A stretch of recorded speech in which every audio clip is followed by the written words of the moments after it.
안녕하십니까. 신인균 자주국방제휘 데일리 디펜스입니다. 오늘도 여러분들을 아주 흥미롭게 생각하시고 기분 좋게 생각하신 내용 한번 제가 분석해서 알려드리겠습니다. 화끈하죠. 미국이 강력한 한방을 준비했습니다. 중국 기업들이 큰일 났습니다.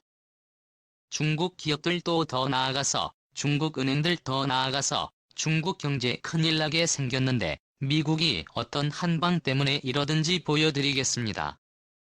트럼프 대통령이 미중 회계협정 파기를 결정했다라는 보도가 로이터를 통해서 나왔는데 협정을 파기하겠다. 미국과 중국이 특명협정이 있었어요. 참 뭐냐? 도 트럼프 행정부는 미국과 중국 회계감사 당국 간에 지난 2013년 체결된 양해각서를 곧 폐기할 것이며 미국 증시에 상장됐지만 미관계 당국의 법령을 회피하고 있는 중국 기업들에 대한 단속을 확대할 수 있는 조치를 준비 중이다.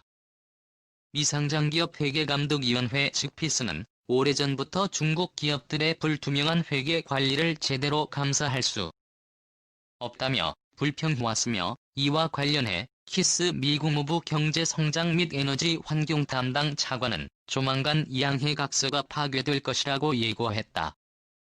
백악관과 워싱턴 DC 주재 중국 대사관이 상장기업 회계감독위원회 모두 로이터의 논평 요청에 응답하지 않았다라는 보도가 나왔는데 키스 클라크 미 국무부 경제 담당 차관이죠. 이 사람은 지금 중국을 배제한 경제성장 네트워크를 꾸리기 위해서 우리나라도 안 하고 다니고 있는 사람이에요.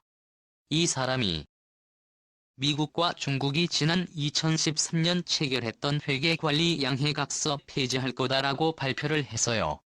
그런 것을 원치 못 패배자가 크다고 하는 것인지 알려드리도록 하겠습니다. 미국이 파기하겠다고 선언한 뒤 양해각서 뭐냐? 바로 강제집행협력인데요. 기업 내부 정보 공개를 거리는 중국 기업의 미국 증권시장 진입을 촉진하기 위해 버락 오바마 행정부 당시에 미국 상장기업 회계감독위원회와 중국 증권감독관리위원회 사이의 양해각서 형태로 체결한 바입니다. 조사를 받아야 할 중국 상장기업은 중국 증권감독관리위원회가 조사하고 관련 내용을 미국 상장기업 회계감독위원회에 전달하도록 규정해서 미 당국에 직접 조사 면제 특권을 부여한 겁니다. 오바마 대통령이 시진핑 주석이 당선된 직후에 시진핑이 2012년부터 집권을 했는데 그 이듬해인 13년에 오바마 대통령하고 세계를 향해 미국의 증시 예를 들어 뉴욕 증시 나스닥 증시가 있지 않습니까? 여기에 중국 기업들 들어와라. 그런데 중국 기업들을 못 들어가죠. 왜냐? 중국 기업들 회계가 불투명하지 않습니까?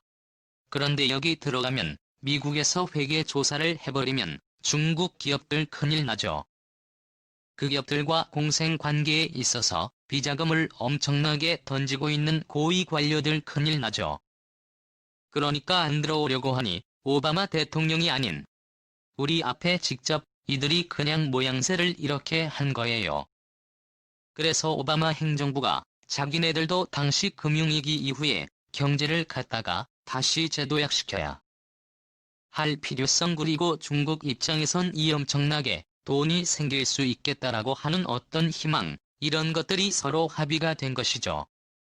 시진핑 입장에서는 집권 이후에 미국과 이런 큰 합의를 이끌어냄으로써 중국 여러 글로벌 기업들의 자금을 아주 더 많이 확보할 수 있는 그런 가능성을 만들었으니까 지적이 될 수 있는 것이고 오바마 입장에서도 이제 경제 위기로 인해서 치명상을 입고 있는 미국 경제에 다시 활력을 불어넣어줄 수 있겠다. 예를 들어서 알리바바 같은 거 미국 증시에 상장해서 결국 미국 투자자들이 투자해서 주가가 올라가면 미국 사람들이 돈을 버니까 그러면 이제 돈이 돌지 않느냐 이런 생각에서 세개를 했다고 해도 약자들 경제 성장률이 8%인데 투자하면 한번 크게 챙길 수 있겠지라고 생각이고 시진핑은 자본하면 미국 상장을 하면 엄청난 자금을 끌어올 수 있겠지. 이렇게 해서 2013년에 이걸 체결을 한 거라고 합니다. 그렇게 해서 중국 기업을 살찌우는 미중 대결 양해각서죠. 돈방석에 앉은 중국 기업들, 그중에 대표적인 게 알리바바인데 이선진은 알리바바가 2014년도에 뉴욕 증시에 상장을 하고 그때 뉴욕 증시에 가서 기념사진을 찍은 사진이에요. 뉴욕타임즈가 당시 보도를 했습니다. 중국 최대 전자상거래 기업인 알리바바가 20일 당시 9월 22일 14년 9월 20일 뉴욕 증권거래소에서 IDO를 실시했다. 알리바바가 첫날 공모한 주식은 전체 주식의 13%로 3억 1,010만 주 공모가 기준 2,177천만 달러 한화약 26조 1,800원이며 옵션주까지 포함하면 150달러 즉 한화로 약 30조 16만 25억 원 규모다. 이렇게 보도가 나왔었는데 알리바바를 대표해서 많은 중국 기업들이 미국 증시에 상장을 했습니다. 그래서 해외 상장으로 거액을 자금 특히 미국 뉴욕 증권거래소에 상장한 중국 기업들 중에는 제가 그냥 이렇게 한 것만 봤을 때 이렇습니다. 알리바바 같은 경우는 전자상거래 업종인데 1800을 당겼고요. 페트로 차이나는 에너지 기업이죠. 차이나 라이프 인슈어런스 공업 전대 1280jd.com 바이두 빈도도 역시 세계 전자상거래인데 870에서 4800여. 소프트웨어 개발 업체 넷이 여기는 427억 그리고 차이나 텔레콤 이동통신 업체죠. 3,301억 달러 요즘 더 빠릅니다. 어마어마한 돈이죠. 이걸 보고 나면 빨리 달러, 정말 천문학적인 돈을 미국에서 다녔습니다. 한마디로 그런데 이 천문학적인 돈을 당겨 쓸 때는 미국이 투자를 했을 때는 이들이 제시하고 있는 회계 자료의 이런 것들 그리고 그들의 자산 가치 이런 것들을 평가해서 미국 투자이 그게 기관 투자자든 아니면 개인이든 누군가 낯선 미국인들이 투자를 했지 않겠습니까? 그런데 중국 회계 기업들의 회계가 투명하지 않고 여기에는 어마어마한 비리가 엎드려 있다라는 걸 여러분들도 잘 아시지 않습니까? 그렇기 때문에 회계 감사를 하려고 하니까 13년도에 오바마와 시진핑이 양해각서를 체결해 돈이 모이는 언니들이 조사해서 우리한테 그러면 제대로 된 조사가 안 올 수밖에 없죠. 그래서 미국 상장 이후에 지속적으로 불거진 문제들입니다. 중국 기업이 정상이 아니다라는 문제 제기가 곳곳에서 나온 거죠. 이제 7월 10일 날 MBC 경제전문 방송인 CNBC에서 보도했고 7월 10일 날 MBC 보도가 지금 양해각서의 폐기에 대한 보도가 지금 보면 이미 나왔다라고 볼 수 있는 건데 국증권거래위원회가 뉴욕 증시에 상장된 중국 기업들의 투명성에 문제가 있다며 중국 당국에 조사를 촉구했다.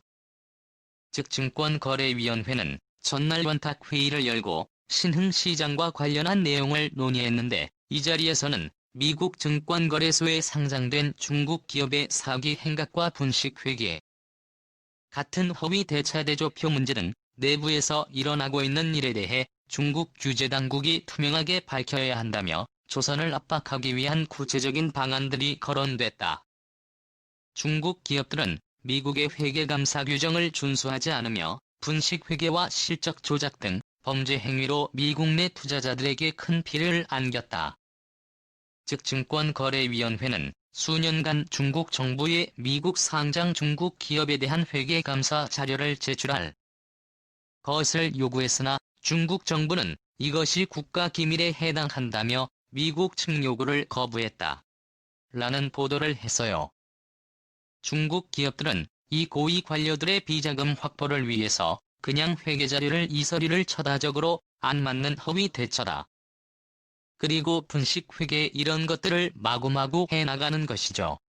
그렇게 분식회계해가지고 실적 좋은 것처럼 부풀려서 또 이 고위 관료들이 컨트롤할 수 있는 은행에서 대규모 대출을 해주고 뭐 이런 식으로 해서 부채가 어마어마하게 높고 그리고 분식회계를 해서 생산하는 것이죠. 그 재고도 엄청 쌓여있고 사실은 판매가 안 됐는데 이런 식으로 해서 이익이 없고 재고는 그냥 어마어마하게 쌓여 있으면서 마치 매출이 엄청나게 많았던 것처럼 이런 식으로 하고 그렇게 해서 또 대차대조 표안 받는 이런 것들 다 해서 돈을 감춰서 뇌물로 들어가 있고 그래서 중국 고위 관료들은 미국에 이렇게 어마어마한 돈을 지급해왔다. 그런 것들이 계속 나오고 있지 않습니까? 그래서 미국 당국이 증권거래위원회가 좀 보자 들라고 하니까 중국 정부는 그것은 중국 국가 기밀이다. 안 준다 이거예요. 왜 13년도에 그렇게 협약을 체결했으니까 그 협약에 따라서 안 준다. 그러고는 자꾸 내라. 그래도 국가 기밀이다 이 말입니다. 그러면 휘청이는 중국 경제 상황인데 여기에다가 중국 기업이 미국 증시에 퇴출되는 어떻게 되냐 그냥 엎친데 덮친데 쓰겠다는 것이죠. 여기에 대해서 7월 13일 중국의 경제 전문지 차이신이 보도를 했습니다. 보겠는데요. 중국 정부 싱크탱크인 국가금융발전연구실의 최근 펴낸 보고서에서 지난 3월 말 기준 정부의 비금융기업 가계 등을 망라한 중국의 총부채 비율은 국내 총생산 대비 2593%를 기록해 직전 분기 대비 13% 폭등했다. 올해 4분기 부채 증가는 기업 부채가 GDP 대비 1611%를 차지하며 직전 분기 대비 98%나 증가해서 부채 상승률을 견인했다. 4분기 중국 경제는 바이러스 때문에 생산 설비에 대한 기업의 신규 투자가 큰 폭으로 감소한 상황에서 정부가 바이러스 극복을 위해 시장 금리를 내리고 자금을 풀었는데 기업들이 이 자금으로 설비와 생산 투자를 늘리지 않고 증시와 부동산에 쏟아 부었다. 라고 하는 것이죠. 중국 기업들의 중국 국가 GDP 국내 총생산 대비 부채 비율이 무려 1611%랍니다. 그런데 이게 직전 분기 직전 연도도 아니고 직전 분기 그러니까 이게 지금 올 1.4분기입니까? 작년 4분기에 대비해서 무려 98% 증가했다. 어마어마하게 부채가 증가한 것이죠. 그러면 국내 총생산 즉 GDP 대비 1611%가 어느 정도냐? 예를 들어서 우리 대한민국 기업들의